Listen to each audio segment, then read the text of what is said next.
Some problems at the beginning, which I can already see.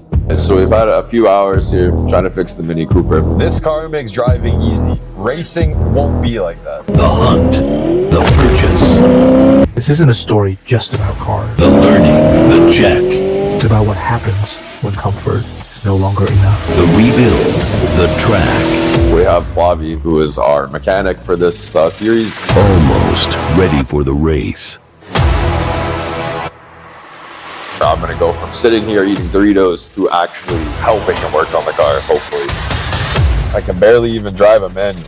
We're gonna try to teach Alex in like 5 minutes how to drive a manual.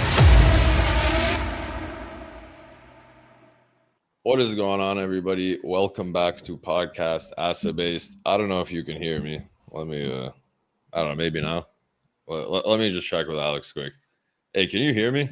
Yeah, I can hear you. What's up, Alex? Yeah, okay. All right, let me do the intro 1 second. All right, so as you guys can see, I'm a little bit rusty at running the podcast. It's been like a few months here. I've been trying to become a race car driver in the interim, hence the new intro. I looked down, my mic said it was red, which means it's not working. Apparently it's working though, so I'm not gonna jinx it there. You just saw a flash of our guest since I needed to knock my ring rust off on running this podcast. So we're gonna be back most Fridays. I don't want to commit to every Friday, but let's say like at least every second Friday. At minimum, we'll be running the podcast again, getting back to our roots of logistics and freight. So let's just hop right into it now that you guys already know who the guest is and stuff. What's going on, man? Not much. How have you been, man? I think it's been like, what, few months? Yeah, what? I thought you were gone for like 2 years, no? It hasn't been 2 years. I mean, it felt like a decade the entire time I was gone. No, I was So tell me, like bro, any- like, where did you go? What did you do? What have you been up to? Tell us the Alex Diaz past couple months story, man. So yeah, I've been out of the I was out of the freight industry for like about going on like almost half a year, a little over half a year. I'm not really too sure. It took like 2 months sabbatical, just it was nice to wake up, go to the gym or go anywhere else I really wanted to and not have to worry about a truck picking up on time or delivering late. That was pretty I cool. honestly can't lie. Just the amount of burnout that can accumulate over the years. I literally thought that you left for 2 years and it's been literally 5 months. I thought you were gone for forever, dude. No, trust me, there was a beauty. I mean, can you imagine being able to wake up on a Sunday evening and it's like, it's like Sunday, like 11 a.m. Sunday, it's like, oh, I slept in. If I sleep until 1 p.m., nothing's gonna go bad on my stuff, You're saying that to me like I don't wake up at noon every single day because I don't start work till 2 p.m. bro. I literally wake up every single day at noon, bro. Yeah, I forget you're all the way over in Serbia, so that is the big difference over there. But no, I was manage the zoo over here, man. Yeah, no, it's been an interesting couple of months. I was out in I was actually doing sales still, but I was doing it for a produce wholesaler here in Chicago. Here in the home state, they were actually cool little thing. They were actually my customer, so it was nice to kind of see. So what were you doing? You were just like slinging lettuce, bro, for a couple months. Yeah, actually, you kind of hit it right on the nose. It was like slinging all like lettuce, pretty much there. Like, how we hear boutique brokerages. Have you heard that term? Be heard boutique brokerage. Yeah, Jennifer Morris is the first person that ever called that I ever heard that from, and that's like the only reason I know what that means. So this was a boutique produce house. They were actually specialized in greens. Like you wouldn't find apples there. Very rarely did you find any kind of like fruits. It was all greens, all vegetables. It was all pretty for cool experience. Erewhon, all $200 per pound type of stuff. Yeah, I was out. It was nice to hear grocery store owners complain about how I was ripping them off instead of carriers. So tell me some of those like funny stories, man. I mean, you had to interact with any trucks, or were you just kind of doing like sales, phone calls type of stuff? I mean, what was that? I was doing more like door-to-door sales. So, going out to actual grocery stores. It was cool. I mean, I got to see neighborhoods I never really got to see before. Definitely change of pace, from going like when I go door to door as a freight broker, you're in industrial areas, you don't really get to see this much. So, when you're out there, just walking into like your general grocery store saying like, hey, I have better lettuce than the lettuce you have. Yeah, it's funny too because it feels so weird. Like you walk in there, usually go to a grocery store. At least I live by myself, so I don't need a whole cart at times. Just take a basket. There, it's like it's weird. It's like I'm walking in nothing. I'm just looking at, sometimes I'm just over there like, checking on our product. It's like, sometimes just keeping that relationship with those grocery store owners, and it's like I'm over here not manhandling, but merchandising the like lettuce, and there's some lady there. It's like, oh, I'm not actually buying. Go ahead. It's like I have to show my badge, and I'm with the company that sells them this. It's like I could probably get you a better deal if you go direct. I honestly No, but can't believe like that type of situation. Like you must have learned a lot about sales that could transfer back into freight brokerage, right? Because like you're going door to door, first of all, which a lot of freight brokers, I mean, I would say most freight brokers don't do stuff like that. They just sit in an office and make phone calls. So I mean, you get the door to door aspect, the boots on the ground aspect, and then you're like selling a funny product a lot. Like you're selling food. I mean, that's like a fully different sales tactic than trucks. it's completely fully different, but it helps you understand stuff too, like the pricing, the why. It's like everybody, when you're selling into wholesale places, at least for me, most of my book historically has been like food and bev, produce, proteins, time sensitive reefer cargo. It definitely you start to understand the why, like why they would drive you down on price like $50, why they would walk away from the deal from $50. It's like $50 does make a difference when you got to price it out by case. Yeah, That's I mean, like, you definitely get a higher understanding of like the stuff you're moving around when you see how it's being sold on the final product. Like, yeah, I mean, they don't see it, but $1,000, like $600 extra on a freight cost affects the overall price of how they do it. It affects their margins too. That's why it's like it definitely helped me understand that relationships aspect of brokering, and that's why I came to Redwolf. It was all about like helping out the small businesses. When our CEO Chris Hines pitched the idea to me, it was like I was sold on it right away. Most of my just book before has we always hop been. into this like future stuff that you're doing now, tell me like there had to have been one or two like very funny stories working like door to door in grocery stores, or like just as a, like I don't know, like there had to be like one funny story. Like, One funny story I could tell you was yeah, I mean, I'm sure there's some funny stories you can't tell me. no. One I could probably definitely tell you was the amount of times I like interacted with people from like Chicago. Just a little background. Chicago, I think, is one of the most self-segregated cities in the world. So it's one of the funniest thing ever when it's like, you go to these grocery store owners, and coolest thing about them was, they're really proud of the store they have. So they see you from like, hey, I go buy down at the produce market from you every day. It's like I told you, when you're in there, you don't have to buy a lunch. It's being introduced to like different food, right? Like me, I don't really take too many risks with what I eat. I just kind of like what I like. So it's like weird being told, it's like, You're oh, like you the got to chicken try this. nuggets It's like, guy, yeah. oh man, it's like, oh, that tastes good. So it's like, I got to taste different foods from like Eastern European people, uh, uh, Central Asian people, different Latino Americans that I've never had their dishes. So it was a pretty cool experience. Man, my Uh, friends are always on my case because in Serbia, like we have a lot of really good food and like it's a very good cuisine in this country, but it's really repetitive after like the first 6 months. Like you're just gonna eat a lot of like grilled meat and like a potato and salad, or like we have like we have some dishes, but it's like 5 dishes, right? And I'm Canadian, born and raised, and I like eat everything, and so I'm always getting flamed because I'm like I want to eat Chinese food, I want to eat Indian food, and these guys are like, what are these flavors? It tastes terrible. Like they have like zero like exploration in their food palettes. And I'm like the Canadian guy that wants to eat legitimately everything. Like I think I'm the only reason the Indian restaurant down the street hasn't closed since they opened 6 months ago. I'm probably like the only person that eats there. no, that's kind of how it is, right? But all right, But man, let's get into what you're doing now. So you took a brief stint. First of all, you take a little vacation for a month or two, you have some fun. Then you get into like the shipper produce thing. But let's talk about Redwolf. I mean, where are you at now? What are you up to these days? yeah, so of course, yeah, I'm with Redwolf Logistics. It's honestly, it's another startup. That was another thing that I was coming from a previous startup to a different startup. It was, I mean, I like the startup. I don't care what anybody says. Startup environment is very fun if you're a sales guy. It's why not? It's you're opening I up a just watched a Pandora's. LinkedIn short because LinkedIn has these shorts now, like YouTube for some reason, or like TikTok Yeah. or something. And this, I've watched one in the past 5 months. I clicked on it. And this girl was like, if you're in sales and you want to become a millionaire, go to a startup. And that was it. That was the whole reel, bro. Well, I mean, Literally the entire reel.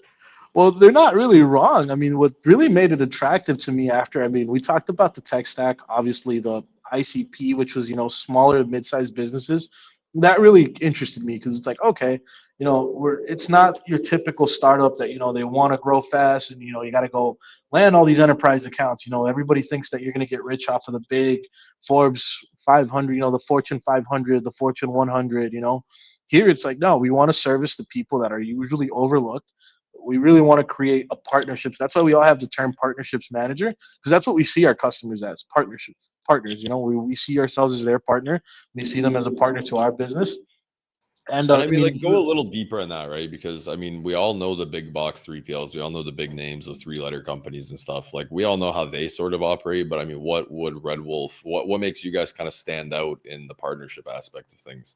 well, we really understand like the pricing, right? We understand that here's what we present. Like here's something a quoting. Everywhere else it's like get it quoted and then move past it. Here it's an understanding. It's like, hey, small business. It's like I have 2 trucks for you based on what you're telling me. It's like I hear you need a cheap option. If you give me some lead time and you're flexible with your hours, I can get you a truck. Let's just say, I'm just throwing a rate out there to throw it, right? Let's just say Chicago to Atlanta, right? I can get you a Chicago to Atlanta truck for $1,000 if you give me 3 days. But if you need it if you need it a day before, I got to go somewhat steal a truck.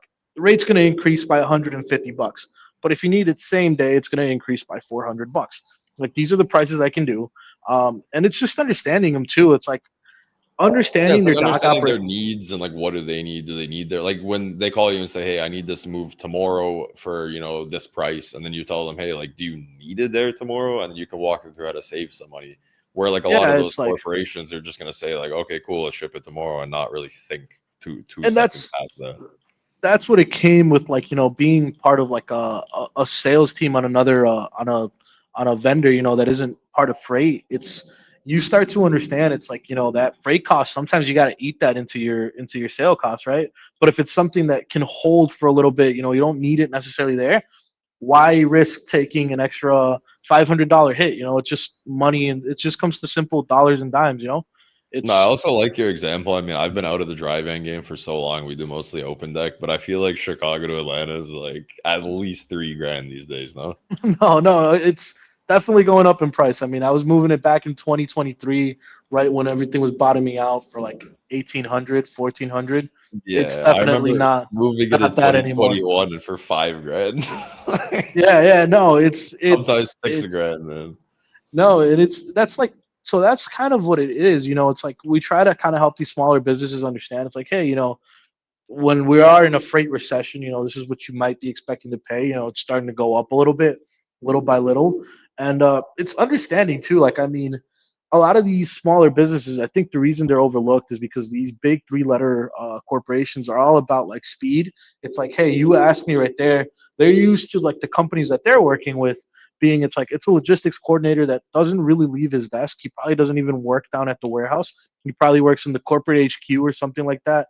Versus like the smaller businesses, sometimes it's a guy who's unloading and loading these trucks is also wearing the hat of like operations and warehouse manager or production manager. So it's the time that they don't have, you try to give it back to them. It's like, hey, I understand, like Yeah. this is a price, you don't have to worry about anything. You could hit me at this price all day and I can get you a truck. If anything comes up, that's why I liked it. It's like the tech stack makes it very easy for them to use here.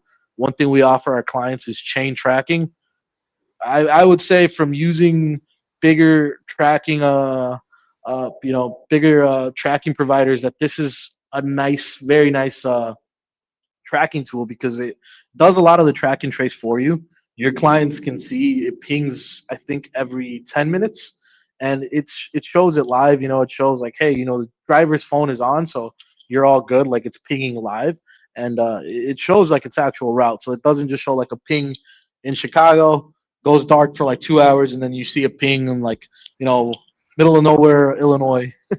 No, man, I wanna go back to that for 1 second, right? So like all the major tracking tools have this thing where like they're always right until they're not, and when they're not, you can't trust that they're not. So then you're just always in constant doubt if they're right or not. And I run like a pretty decent sized tracking team over here, and like the amount of drivers that just absolutely roast us when like my team will just text or call them and say, "Hey, like your tracking kind of went dark for a second. Just want to confirm everything's cool. Like, why are you calling me? We're on tracking. We're on tracking. Don't you have tracking? It's like tracking isn't like always right, man. Like it's, you know, like you have my freight in your truck. I'm gonna call you one time over a 2-day run, just like double check out it. And here, honestly, like I said, I mean, the tracking, everything here was selected by Chris intentionally. Our CEO, Chris Hines, selected everything very intentional about what he used for our TMS, for our tracking, for our financing, even, you know, for ICP, So I even mean, our take us insurance. through maybe a bit of his background, right? I mean, how did he Yeah, get of course. into the brokerage role? Where does he come from? How does he have such a, you know, a good knowledge of what tech to have chosen? Well, Chris was actually slinging freight since I was like in kindergarten, you know, like that's how long he's been doing it for. And, you know, he probably won't, he probably won't be super happy that I said it like that, but you know, he's a pretty cool guy. He's a command transport guy. A lot of guys here in the Chicago area, Chicagoland area, when you say command transportation, Yeah, this is not immediately, going to you be the know, first or last time I'm going to hear somebody's roots being from that company. You know, I mean no, and it's, that thing pumped out a lot of really solid people out of there. yeah, and it's like, you know, there was that. He went on to later become the vice president of sales at Arrive. So I mean, everybody nowadays knows who Arrive is, and it was just a thing where he told me, he's like, you know what, it's been fun building it for other people, but now I think I'm gonna take a bet on myself. And Shout that out was, also to Arrive a little bit. I mean, I don't know how things are going these days. I've been out of the game for like I'm on the brokerage side for like almost 2 years now. But back when I was a carrier, I had some good reps. I liked Arrive, man. Arrive is I've never heard anything bad. You know, when I mean we're all competing, it's all friendly competition against each other. When you hear Arrive, it does they have set a standard. You know, it is hard to poach a company from. It is hard to poach a shipper when they're working with Arrive. Arrive is a great solid company. I think all those big companies, man, run into the same issue where they just grow to a certain point where they can't hold consistency because, like, there's always going to be like some bad workers in every situation. I mean, when you grow to a certain size, you're just going to have like certain people that had a bad day come to work. And then, like, that's why every one of those massive companies has mixed feelings. Like, you talk to one dispatcher, like, oh, I love this company. You talk to another one, like, oh, I had the worst experience ever. And it's like, all one-off things, right? Like if you do business with any large company consistently or any large carrier consistently, like you'll have a good experience. But when you base your entire like thought about a company on like one interaction, it's not really a good sample size, right?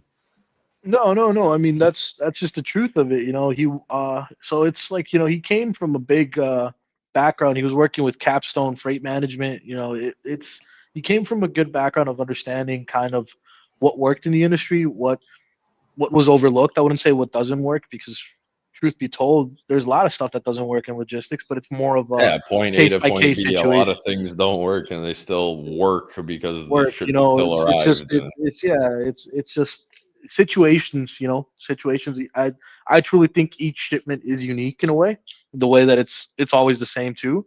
But no, Chris's background when he explained it to me, you know, that really, you know, started like I was like, oh, so it's like it's being started up by a guy who knows the industry in and out. You know, he knows it well, and that was like, okay, we're chasing after the SMB, and he was like I said, when he was very intentional about what he's starting.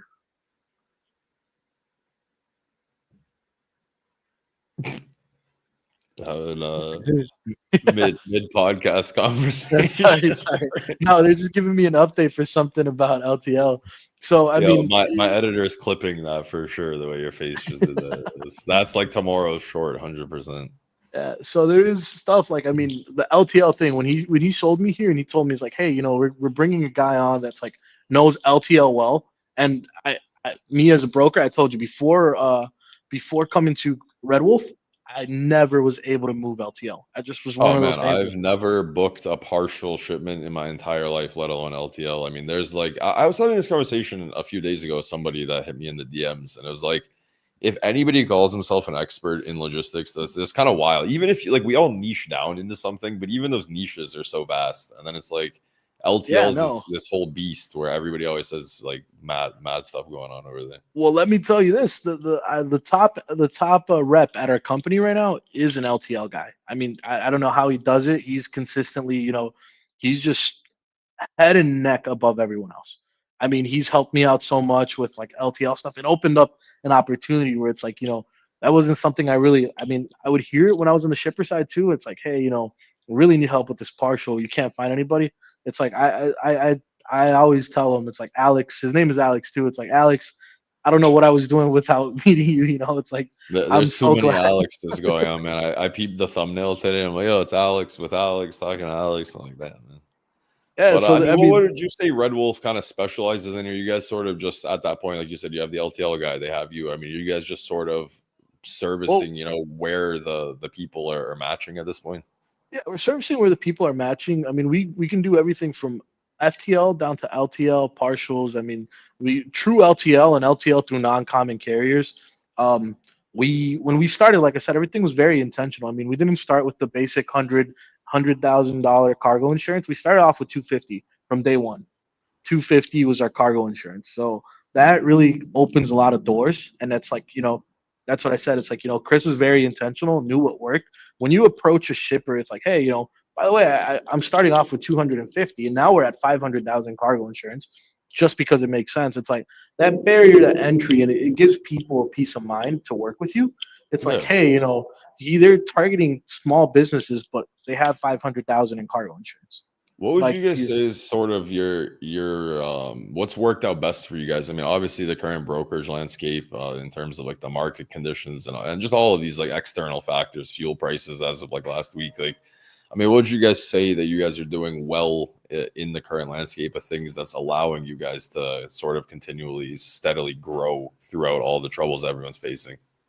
honestly, a lot of places I think mess up because they become so customer oriented at first. Here we were not, I wouldn't say we weren't shipper oriented, but we were definitely paid a lot of attention to our carrier partners. A lot of us have been here. I mean, the startup issue. It's like there's no credit. Hey, your company's too new. You were a dispatcher. You've dealt with like trying to book a load Oh with yeah, a a friend of mine currently is in that position, and like we're trying to do business with them. And I told him, like, listen, corporate won't like let us do business with you. Like, well, what do you want me to do? You guys are 2 months old. You don't have credit. I mean, that's just that's a huge struggle for most companies. So that was the thing. Like I said, it's all about being very intentional. We were set up with Hall Pay to do our direct payments to the carrier. So right now, if you go check our credit score on that, last time we checked, it's 100. We have 100 credit score and 15 days to pay. But Well, that was very hard to hurdle at the beginning. There's a guy here, uh, he's in charge of the entire carrier relations. Luis Santana. I would see him strip out loads that, like, in any other world he would have covered in maybe 30 minutes. I'd see him, strip out loads for an hour and a half until he found that carrier. And it's like, hey man, we will do good on our word. And that's honestly like the hardest thing to do at brokerage, right? no, Everybody promises the world. They give you, yeah, they overpromise and underdeliver. Here, he was like, hey, I'm not gonna tell you that I'm gonna pay you 100%, ACH next the minute you get the POD, but you will be paid within 15 days. That's the promise I can no. make. My favorite argument is when like brokers or like people on LinkedIn or like anybody, carriers or brokers, when they always say like, "Oh, I'm really good at business. We do everything ethically. We're the best. Why does nobody trust us?" And it's like because there's 9 million other yous out there that aren't doing the same thing as you. Like there are people scamming everybody and lying to everybody. And so, I mean, carriers and brokers, they're all just trying to say that they're not going to scam each other, but they've all been scammed and like, lied to so many times that it's like nobody trusts anybody anymore on the internet. Like No, that's why those so load there's board the situations are so tough. It's good to build up your network and work with the same people, like those carriers, for example, the carrier didn't trust you guys. Then they take a load from you. They get paid 10, 15 days later. And then now you guys open yourself up to a carrier that's going to do another load with you. And that's just kind of how it, tumbles down the I road. mean, when it really comes down to it, too. I mean, you got carriers that are willing to come work with us. There might be a load that's $200 over, but they've never worked with that broker. Their credit score is a little shaky, but they're like, hey, it's option A, make an extra 200, risk not getting paid, risk this, not going good, or option B, I go with the guy that has been paying me 15 days. In 15 days, my accounting, he makes it easy for my accounting. He doesn't really, what he tells me, it's what's in the load. I mean, things happen. We might need to add an extra stop, but we're like, hey, extra stop popped in. Here's the extra stop charge up front. You're not trying to like wait till the end of the rate to send in the rate con. You're not waiting up until delivery to send an updated rate con. We're pretty good at working with our carrier partners on that. Another good thing about here, I mean, we're growing. I mean, 44 customers that we've been servicing. We're going into, week over week, we've been increasing our revenue counts. I think right now we're on course to hit 200,000 in revenue a week. It's been pretty impressive revenue stream coming in. It's hard to do. It was hard to do. I mean, we went live November 3rd, right? That's when the company went live. Nice. So you guys are like, onboarded in, like brand new. Like, yeah. I wasn't here for the entire first 2 months. I joined the company in mid-January. So some of the troubles that I saw, again, I'm still coming in on the tail end of a lot of the troubles that were there, but it's like these guys, that energy, that it's just like, no fail. Like if we commit to a load, we're committing to a load. We don't hand back those loads, and it's just impressive with how it is. I mean, the people that trust us, it's like we got a guy that they trust him only on high value, and that's like the truth of it. I had such a long, not even a long argument, but just an argument with a carrier. So I started that car series with Milan. He's a friend of mine. He's a current dispatcher. He works for a carrier, and so I'm a broker. He's a carrier, and we're trying to race cars together. So we spend hours every weekend together racing cars and learning how to drive and fixing cars. We're always together every weekend. And, because it's the weekend, we have a whole week of freight to discuss, his trucks, his loads, our trucks, our loads. And we got into a huge fight over the fact that he said brokers can never lose money giving back freight. Right. And I asked him to elaborate on that. And he had told me, well, listen, if you take a load at $1,000 from the customer and then you have to give $2,000 to the carrier to move it, you're just losing $1,000 of the profit you've generated in other loads. And so basically, the carrier mentality is that brokers can never lose money because every time they lose money, they're just taking the profits from their other loads. So I just don't understand them. We got into a fight for 20 minutes about this. Just because I've made money somewhere else doesn't mean I didn't lose it here. I don't know. No, I mean, there's always there's a commitment to loads. I mean, obviously that's part of the business. You don't want to lose profits. I mean, it's the toughest pill to swallow when you got to go to your boss hey, so tell me about the health of your account this week, because that's one thing here. It's it's very self-driven. I mean, there is a collaborative environment here, but it's very self-driven. Nobody's going to be chasing after you to get your answers. We're all grown here. We've all been doing this for a while.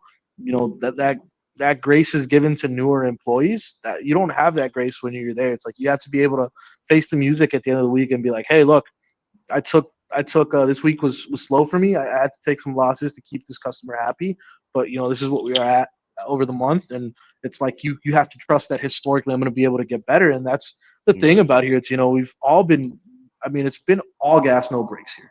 Honestly, it's all been collaborative. I mean, there is no wrong answer when approaching here. There's an open door policy. That's something you hear a lot at other companies. Chris, we're a family, open door. Yeah, no.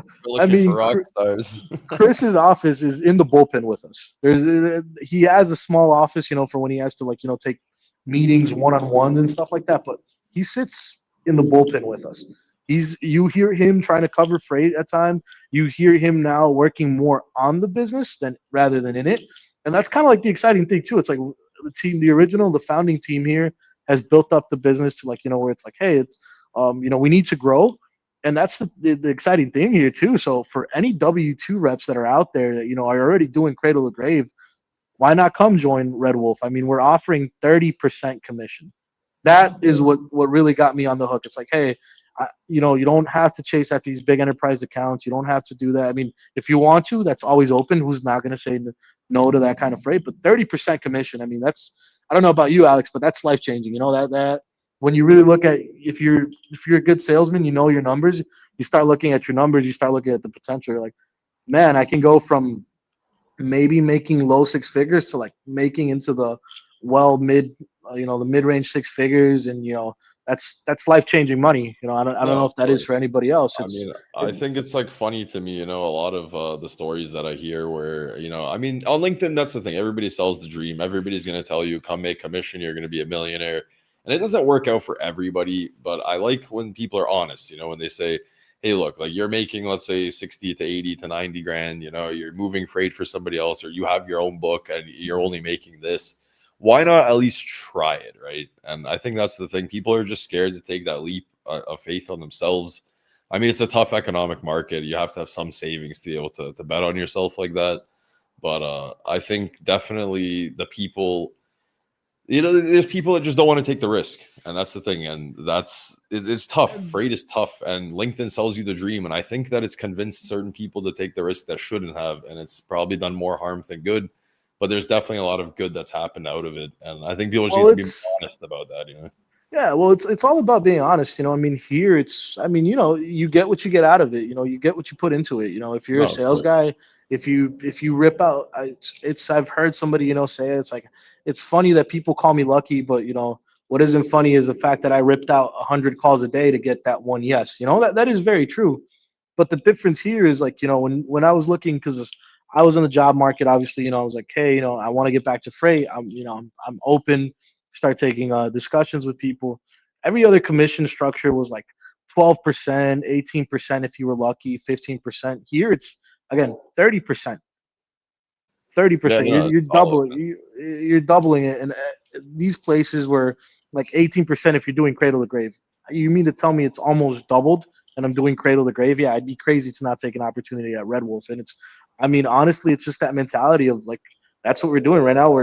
We're putting our money where our mouth is. Chris is putting the money where the mouth is. His money where his mouth is. And if you're that's the thing. Yeah, like if you're a W-2 employee in the Chicagoland area, you want to take a risk, come take it. I mean, hey, we give everybody an opportunity. If it makes sense for you and you want to see, hey, I can do this at another company, I'd like to come over here, try it. And that's the thing too. It's like a lot of people are scared to sell. I'm excited. When you come in, you touch new accounts, like it gets you excited. It's like, hey, I don't know what I can like do tomorrow. Like I don't have such a stable book yet. It's like you're excited to grow it. I mean, there are customers here that's like I've touched. It's like I've had 2 new customers never worked with before in my life. The most exciting thing is like, man, I'm excited to close new business. Yeah, you still want to close those old relationships, and if the timing is right, you'll definitely get after them. But it's exciting to like have new business and not be afraid by like the KPIs and all this. It's if you're producing, you're producing. Yeah. No, I mean, we've had like a lot of the things you're talking about is all the things I've lived through for the past 2 years. Being at PGT Northside, being around Ben, and I know there's like a lot of philosophies that you've just touched on that like make me happy, where I'm at like all of my team happy, right? Where it's like, if you want to build something special, you have to value paying people what they're worth. I mean, it's cool to have a nice environment, which I mean, obviously we do as well. I'm sure you do as well. I mean, that's all cool to have a good office environment, all this, but that should be like expected, but it's not anymore. It's so bad to the point where like having a toxic work environment is just kind of normalized these days. So step one is like have a normal work environment. I mean, that's something that should happen, but it's getting rare. There is a certain like, I mean, obviously as you get in this, I think as a human, there's a certain level of respect here. And it's like a core value we have here is, how we treat each other, how we treat our customers. But it is ultimately, it's also a competitive environment. I mean, you get in here, you get hyped up. You see another one of your teammates. He's booking. He's like, hey, I got another load. I got another this from the customer. We delivered on time. Or hey, it's like, hey, you guys know that four pick 5 drop load, that really ugly load. Well, I got it covered. Customer's really happy. It gets you pumped to seeing that. There is definitely not a jealousy environment here. That is one thing, and everybody's willing to help you out. It's like, we got a guy that specializes in expedited freight. You go over to him, it's like, hey, my customer's asking about like this expedited box truck, about like product he needs to bring in, it's materials he needs in. I really don't know how to go about quoting it. He's like, yeah, I'll help you out. Hey, yeah, this is what you want to look, or hey, here's a contract. This makes me laugh, man, that these are things like I've said it a million times. I've been through some massive companies that like thousands of trucks, carriers, and like you're just a number on a spreadsheet in those companies. It's tough to make a difference. It's tough to stand out. It's tough to have people help you just with like basic everyday activities. And then you come into like smaller operations, like the small to medium size operations where you actually interact with each other. And like you said, there's no jealousy. People are going to help you out. They're not looking to rip accounts from you. They're not looking to make $1 off you. You're just a team trying to grow. And that's like the core mentality. Like you're smaller and you want to grow as a company and keep keep your performance as a company the same as you grow. And I think that team aspect of it, where you're all helping each other, like the only goal for companies like ours is just to get bigger and to keep our customers happy. And it takes a team to actually help each other to do that. No, I mean we're all humans, right? I mean, heck, we all have to step away when we're sick. I mean, here I can say confidently if I had to take a day off, I don't have to worry about like hearing back from my customers like, hey, they were telling me that you might not be there much longer. If I ever need anything, reach out for them. Here, it doesn't feel like that. If they tell you, it's like, hey, if Alex is ever not in, feel free to give me a call. I'll let them know. It's like, hey, by the way, your customer shot me a text. You were out at a doctor's appointment. Hope you're feeling better. That's honestly the environment here. It's growth, and that's just kind of the cool things. Like I said, I mean, we got an impressive tech stack. I won't deny that the tech stack is very good. I mean, we have Zoom info. We have practically if you're a seller, there's it's really hard to not land accounts here. Especially as we're growing the credit with the carriers. That was the first big hurdle to jump Yeah. over. So it's like practically Yeah, when you it's get only calls gonna get in, easier for you guys every yeah, month. Like, everybody's like, once you call in those calls of like, hey, I'm sorry, I can't work with you. It's like I called another guy. It's like, hey, can you work with me now? He's like, yeah, of course. Let's take these loads. And it's that aggressiveness too. It's like, it's thinking of ways outside of the box to land customers. It's no, like of course. it matters how you bring talent, but that is one thing that Chris is not shy of. Like, hey, I got this approach. Like, let me run this by you. It's like I got this approach of like I want to land the customers with. It's like if that's what you feel would be productive for you, go ahead, do it. Go knocking on I those mean, doors. let's segue into that. I mean, you got back into the freight game selling in obviously a pretty rough time. Not that it's impossible. Nothing's ever impossible for those who want to work. But I mean, take us through some of the challenges you faced and some of the things that have helped you kind of in the past 60 days ramping up. I mean, everybody has that 69-day ramp period when they get started. Honestly, it's meeting people face to face. It's like even people that you've worked with before that have heard of you before. It's like going and saying, "Hey, man, I want the opportunity to work with you. I'm in the area. This is there. I'm like, I'm seeing this. You also get to see a different aspect of the operation, right? It's you start seeing it's like, oh wow, this guy's got like a couple different trucks in here. Hey, he's shorthanded on staff. He's pushing out. He's telling me he's pushing out 40 loads a day, but he only has 3 forklift operators. That helps you understand like, oh, where this guy's coming from.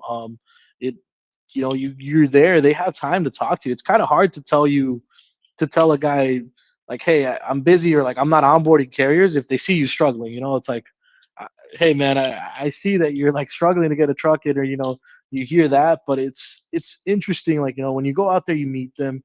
It's if they tell you no, it's a no to your face. They're putting a no to your face, but they're like, hey, you know what? I'm telling you no right now, but since you took the time to come here, I I'll mean, keep you in talk the to loop. some people that may have never had like any experience going door to door, kind of customer facing ways in logistics. I mean, what are some ways you go about doing it? Because I mean, I'm sure that there's people watching that are just going to start knocking on some doors and pissing some people off along the way, Well, I man. mean, there's a way. I would say that there's an art of doing it. I learned it from other places. It's like, first you want to find out. I mean, just put yourself, if you've never, I worked originally first as a shipper. So I kind of have the idea. It's like, you definitely don't, I mean, anybody, right? If you get somebody knocking, let's just say, on your door selling, I don't know, like power washing services to your house, you're not going to be very happy if they offer that service to you at 7 a.m. when you just woke up, right? But if you've had your lunch, it's already like closer to 10 a.m. You've already had breakfast. You've gotten through the harder part of your day. You're in a more receptive mood. You're gonna definitely Hey, I approach them use there. the same technique for carrier defender. I don't make a single carrier defender phone call or email before about noon or 1 central, because I know like when a freight broker is busy covering freight, I think the very last possible thing they want to hear is like the carrier that they made a report on like from 2 days ago.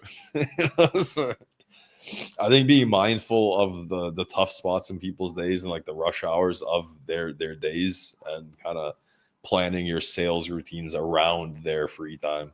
Planning it, understanding it too. I mean, it's going into this with an open conversation too, with the mind of I'm not walking away with freight from this. It's like I've gone to one place. I talked with the guys like, hey, this is where I really struggle with. Like I'm struggling with, my sales team sometimes doesn't get their orders from their customer until late. And I all of a sudden I have a hot load. So if you're gonna come to me, like the last thing I need is you telling me it's like there's one price, there's this. I need to know what your price could be from Chicago to Miami, you know, within a 1 day period and within 2 days, so I can let them know and I could book you in advance if it's possible. You know, what are another thing? It's like asking operational questions, like, hey, you know, I noticed that you have that you have 10 docks, but you're in this like very narrow industrial park. You know, uh, have you ever considered like switching over to appointments? Like, you know, like instead of being first come first serve, instead of switching over to like appointments or giving appointment windows. And those guys take that feedback very well. They're like, oh, what do you mean by an appointment windows? Like, yeah, well, you know, if you know that your product from it's like, you know, but it's just people that have never really done it. Some of these people are promoted. You don't really know. You can meet a guy that's been doing this, you know, that's been a shipping manager for 20 years, just as easy as you can meet a guy that's like he got put in charge of shipping because he was a project manager. You know, he was just Yeah. dealing with the customer service side of stuff, and he doesn't really know what he's doing. And Oh it's man, like, when I hey, got into trucking, the first thing I asked in my first like 30 to 60 days of being in logistics was like, why do we do so many of the things we do the way we do them? Because they all seemed like so inefficient. And then somebody once told me, just like trucking's trucking, it's been working, like nobody's changing it, like it's fine the way it is, kind of thing. Like, and I mean, it people are, and is. you're right too. Like somebody's uncle's brother's cousin could have been the shipping manager just because that's the relationship that's there, and he might not even like understand the role that they're in. So I mean, educating them No, I on what mean can happen is helpful. it's all like, I mean, I've heard, I mean, that's kind of the cool thing. You also get to hear the story behind the people. I met a shipping manager that told me the only reason he's a shipping manager is because he knew the plant manager originally. He was hired on to be a like he was like a steel operator, like a machine operator. They like cut steel down to a certain size. And he said the only reason I'm in the shipping office is because I got hurt doing that. I couldn't physically work anymore, and they just kind of put me to like be the shipping clerk, you know. And I just kind of worked up there. He said I had no. This was not like I didn't think I was going to be the shipping manager here, but because of the tenure I have in Yeah, at it my just works company, out that way. it works out. They have somebody they trust, you know. Uh, I mean, but getting back to like, you know, what to ask. I mean, you ask about their operations. You see, it's like, hey, you know, I noticed that you have a lot of trucks waiting. Like, you know, it's like, does it usually take a long time? You know, are people leaving this? Something people don't really realize, it's their Google reviews too. You know, you can kind of tell how abrasive a shipping manager might be based on the comments that they leave. I mean, if you type in any warehouse, and this is true, I don't know if you want to try it for like your customers If or you go to current people. any warehouse in New Jersey, it has like a 1-star review. I used to work a Review, lot. yeah, Like yeah. the So it's like warehouse the reviews. warehouse has, and it has like some of the crazier stories. It's like, Yeah, like you know, insane. it's like nice shipping, nice personnel, but you will take 2 hours to unload, or I mean, not 2 hours. You will take like 12 hours to unload. And then you see stuff like, oh, terrible service, terrible people. They will yell at you. There's not even a bathroom for drivers. And, you know, you just kind of, you get a feel for the place before you go in. I And mean, you know what I learned a lot from Google reviews and just reviews in general, right? Is like when somebody's satisfied, they're not going to leave a review. And then when they're mad, they're going to leave a review. So they're skewed already very heavily in that direction. And then also, like having dealt with so many drivers firsthand as a dispatcher, like they make their job hard sometimes on themselves. Like they go in there rude or they go in there like commanding the place, like they're the only truck that matters. And then things turn like very bad for them. And then they leave a bad review as if they didn't walk in there being rude first. So well, I mean, I that's like the a lot of reviews. I just try to take with a grain of salt. Like, yeah, no, I mean that's the thing. It's like when you're going there too. It's some. I mean, I've heard some guys tell me it's like, hey, if something goes wrong, will you ever yell at me? It's like, will I ever yell at you? It's like, why would I yell at you if you don't have the product ready? I mean, I understand. It's like, you know, it's like he tells me, it's like, yeah, it's like, you know, sometimes like our full, again, it's a smaller shipper. They produce like chicken. They produce manufactured like breaded chicken, you know, going to like, you know, food service locations and stuff like that. She's like, yeah. He's like, sometimes I tell this guy like the truck's gonna be ready at 12. Can you send your guy in between 12 and 2? All right. He's like, but you know what? Things happen. Like, you know, it could be a thing that the machine just shut off because a piece was off and like that set me back 2 hours. It could be that 4 people called off that work in the production line, the assembly line, and we're shorter. So it's like, will you yell at me if that happens? I'm like, I don't see why I would yell at you. You know, I mean, you told me there. I mean, the driver comes in, I sent them in. Delays happen. I mean, it's no different than would you.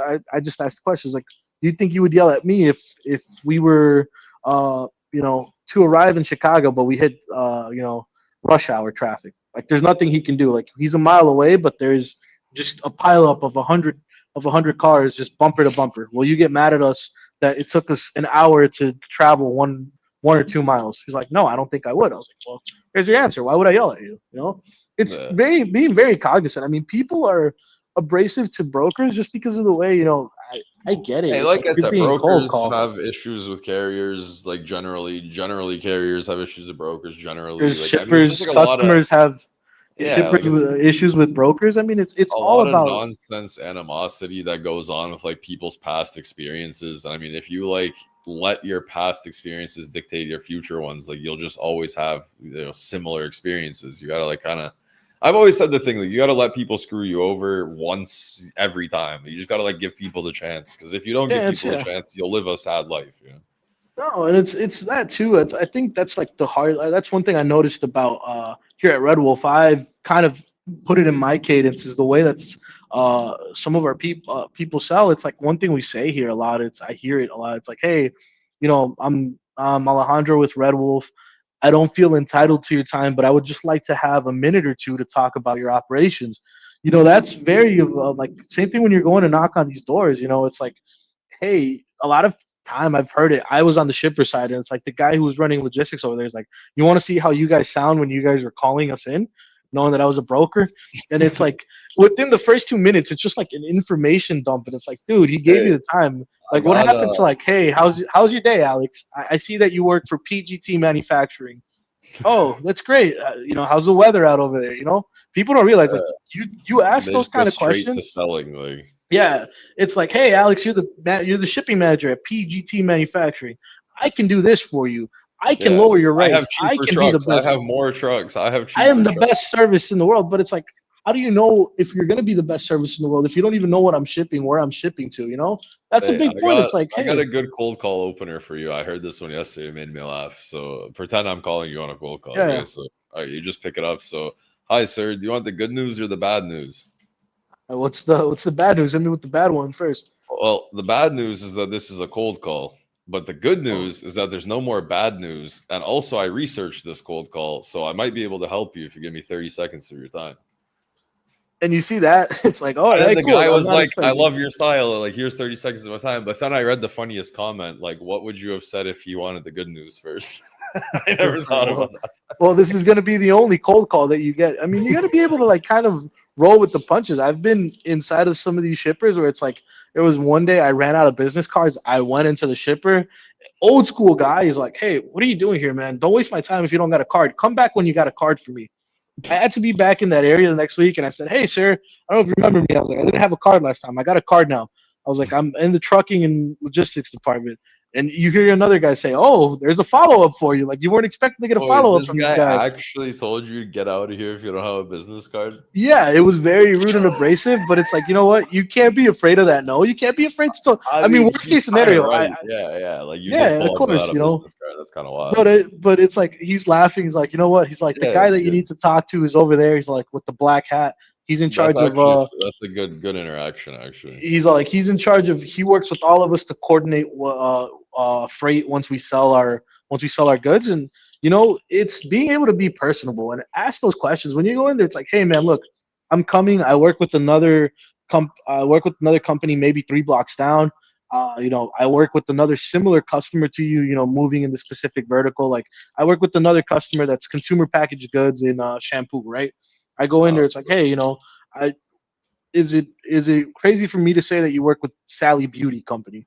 Oh yeah, okay, cool. Do you guys sometimes go to their distribution center in the West Coast? Like, no, I don't. I go to this other one. It's okay to be wrong. You could take a swing and not get it right, but let them Yeah, that's how talk. you Let them bounce say, back. Yeah.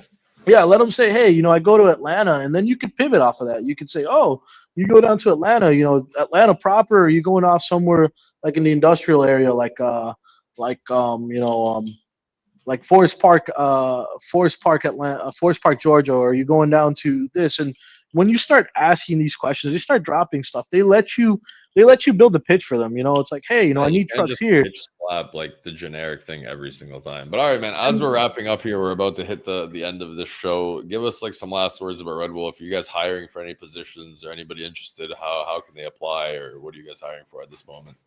honestly, right now we have the LinkedIn. We have our LinkedIn job posting opening up right there. We are taking on people without experience too. If it's somebody that's like, hey, I'm a carrier rep, but I've never sold. Hey, I've worked in operations, but I've never sold neither. Okay, so I've never. let's classify that. Not no experience, but no experience in selling freight brokerage stuff. But you have to have Yeah, some no. general experience No in. experience in selling. I mean, we're taking on people that are coming out of college. I mean, people that are coming out of school. It's just if you're motivated and you want to change your life, like here, we're willing to teach you. I mean, we got a training class coming up on the 27th. It starts on the 27th. It's people that are new to the industry, new, Nice. Okay, so completely fully green, no experience. Yeah. fully no experience. They don't get an idea of these. The interviews have gone a little longer in that case because it's like you got to explain what we do, what it is that you're kind of getting into. You don't want to be. I've heard so many horror stories of guys coming out of college and they're like, they told me it was like trucking, and it's like I didn't know what I was gonna do, and it's like, your first day you're like, oh yeah, rip out 100 calls. You good luck. Rip out Here's 100. 300 phone call KPI to make by noon. Oh yeah, here's Alex, the top rep over here. You're gonna be working on his trucks for him, and it's like, but Yeah. here it's like understanding, doing the mock calls. That's one way, or you could reach out to anybody at the Red Wolf team. If you feel more comfortable reaching out to me because of this podcast, you feel comfortable going directly to the CEO, Chris Hines, and saying, hey, I saw this podcast or I saw in there, like, where do I apply? Yeah, that's it. I mean, it's just simple apply. We're gonna The app. we're gonna have to revisit this one with Chris. We'll do like a triple podcast sometime, like later in the summer as things kind of progress for you guys. We'll do like a 6-month check-in down the road. No, of course. It would be interesting to see where we are in 6 months, and it's like we're excited to see where we are. I mean, it was exciting to see where we were going to be at. When I came on board, it was exciting at the beginning of January to see where we'd be come springtime or close to springtime. We're excited to see what the office is going to look like. I mean, we're growing. It's like the way we're projected to grow, the way we're just like by the people we're hiring. It's like our office is no longer going to fit. We have a joke right now when a new hire comes in, when an interview comes in, it's like, hey, look to the left, look to the right, look behind you. That's the entire office. And it's like, It's just that one room, man. yeah. So it's like, but it's like, we're excited to grow. Those are cool things to know, like as you're growing, Yeah, it's also fun to have exciting. like a space that you grow out of. It's so fun that like the first office is always like so small, and then by the time like you grow out of it, like it's like an emotional experience. Nobody's gonna go rent like a 50-seat office to start a company, and you're gonna start in the economically affordable spots that make sense for your size, and you'll just continue to outgrow them. And like each outgrowing the office is like such a good experience. No, of course. I mean, you see it with the customers too. Like you're excited when you're first talking to the customer, you're getting it down pat. You might be a whole lot more professional, but depending on how the relationship grows, I mean, I got some customers now that when I ask, the very first like 5 minutes is asking how my weekend went, asking about the plans. That they got a kid, you ask them about their kid, like, hey, if it's appropriate, it's like, hey, how was little Johnny's soccer game, or how's this? And then they ask you, it's like, hey, you told me you were going out on a date, or hey, you told me that, about that new restaurant. How was that new restaurant? It's I had exciting like the that. best conversation with Ben like that. Like there was one of our customers I needed some information from, and I had asked them. I think it was like on a weekend. I'm like, "Hey, have you heard from so and so customer?" And he goes, "Yeah, we had a conversation yesterday, but it wasn't anything about work." And I was like, "Fuck, like I actually needed to know something." But that's how like the type of customer relationships you want to build. Where you call each other because you genuinely just like enjoy talking to each other about like sports or whatever it is, or your families, or I mean that's it is like true. People buy from people they like, and that's the case. You meet some of these personalities, and I think that's something here that's special about Red Wolf. We toss leads to each other if it doesn't make sense. It's like, hey, my personality doesn't. et cetera, et Yeah. cetera. Or like, I got this one, but now that we didn't like the company name was so vague, it turns out you might be a better fit for this one because they do a lot of expedited or they do a lot of time sensitive cargo that's similar to yours. Take it. Well, shout out Alex Diaz for making his return 2 years later. I lied. It was a couple months, but it felt like 2 years later. Being over at Red Wolf now, check them out if you're looking for a new career path or, just to join, a commission side of things. But Mr. Diaz, we are going to end to see if your results have changed. we're keeping true to the old school podcast, even though we're going to start doing some newer stuff. But we're ending it off like we're going to end off every episode. Chicken wing choices, man. So when you eat chicken wings, are they breaded or non-breaded? I switched over to non-breaded. Non-breaded, all right. Ranch or blue cheese on the dipping sauce? Still blue cheese. That's going to be faithful for life. Yeah, I think I messed up the order, but I think it's drums or flats. That's the third question. Drums or flats? I started preferring flats, actually. It used to be drums. Wow. All right. So you are, you got one right. I mean, the blue cheese is right. But man, I can't stand flats. I don't know how you get, somebody sent me YouTube video. People send me YouTube videos all the time about how to eat flat chicken wings. Like, I don't know. It doesn't make sense. On TikTok, on the time I was off, there was this bar I used to go take lunch in. I saw a TikTok video of, like, you know, how to eat flats. It completely changed my life. You know, I went from, like, I'm preferring drums to, like, now I know how to eat flats by, like, taking out one bone. All right, on that bombshell, man, go enjoy the rest of your day, enjoy your weekend, and we'll get you guys back on here one day. No problem, Alex. Thanks for having me on. It's always a pleasure. Peace, all right, so that's going to be it for our return to podcast acid based. We've had some fumbles. We're knocking off the rust a little bit with running the show, but we'll be back most Fridays. Again, every Wednesday, you can catch our car show every single Wednesday at noon Central streams, and then most Fridays we'll be back with the freight stuff. That's going to be it for me. Enjoy your weekend. Some problems at the beginning, which I can already see.